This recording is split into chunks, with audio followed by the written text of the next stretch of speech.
Greetings and salutations. Welcome back to Malraius's Musings. This is Malraius. So, I'm finishing up Son of Frankenstein, and I'm pretty sure that this is going to be my last short on it before we move on. But there's just a couple things I wanted to note here.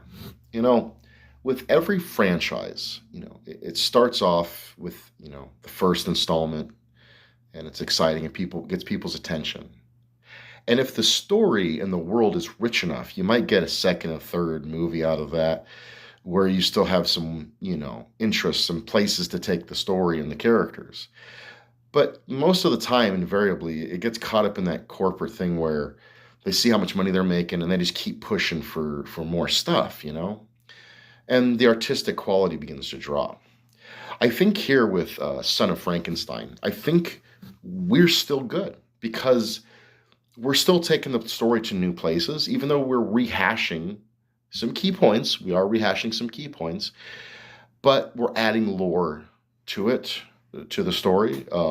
We're expanding it, and we've introduced a new villain, which, in my opinion, is the most evil villain so far. Because you've got the Dr. Frankenstein villain of the man who tried to get ahead of himself, modern Prometheus.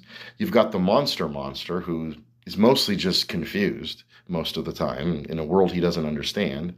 But now we've got Igor, the broken-necked blacksmith, who just didn't die because they threw him in, I guess, an accursed place. And he is taking this child-minded monster and he's directing him to do bad stuff. He's a manipulator, he's a conniver. Nothing that the monster does he premeditates. And even the doctors in the story, they get caught up in their own naivete and their own ego, but they're not, setting out to do harm. Igor sets out to do harm, and he has control over the monster. So it's a whole nother spin. We've taken it to another level. And we've introduced a new character who's even a deeper villain than we've seen before in the series. So I think those were just some good points to note that the story still got some richness to it. We can still take it some new places that we haven't taken it before. But with that being said, probably going to be wrapping up Son of Frankenstein here and moving on to the next movie. See you on the flip.